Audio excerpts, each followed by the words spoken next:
speaking of Chris Brown, right?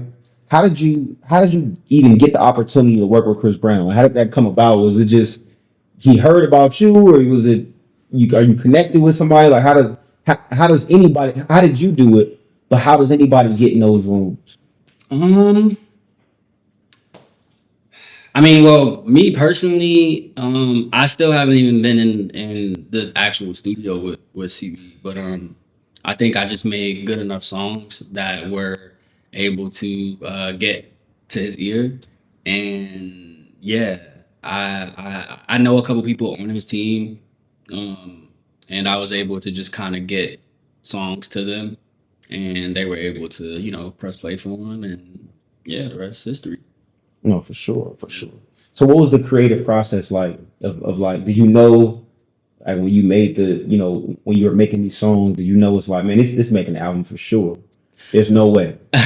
Nah, I did. Nah. Yeah. If you would have asked me back then, would this song be on Chris? I would have looked at you like you was crazy. Because fun fact, I wrote my slime in 2021. Mm. It's 2025 right now.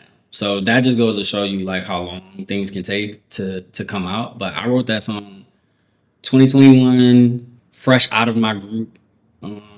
Not really thinking too much of anything. Like, who can I get this song to? I wasn't even in that space. I was just writing the song because I was just in the mood. You know what I mean? Mm-hmm. Yeah. No, for sure. So, what do you think? What did you think, Chris Brown? Like wholeheartedly, right? Because I know artists are particular where you like, man, I did it like this, or I did this song like this. So the records you did, what do you think it was that Chris Brown brought to the record? Because again, like I know a lot of artists, and it's like, yo, like, man, like I wish he would have did. This is my piece of art. But what do you think he brought to the records that made him so hot?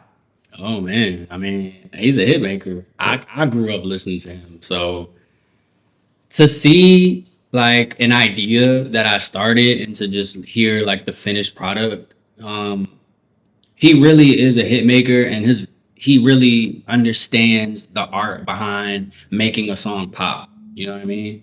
I learned that just from listening to a lot of his early stuff, and I try to incorporate that into my ideas today. But anytime I hear something, an idea, um, anytime I listen to an idea and then I listen to his version, I'm like, oh, okay, like this guy gets it. Like he understands. And when I heard his version, I was just kind of like stuck for a little minute, like, oh wow, like this is what a hit is supposed to feel like, it's supposed to sound like. Mm. So yeah, I just think he brings just this indescribable energy that not every artist could do on a record. And in shorter words, he just makes a song pop. That's the best way I can describe it. No,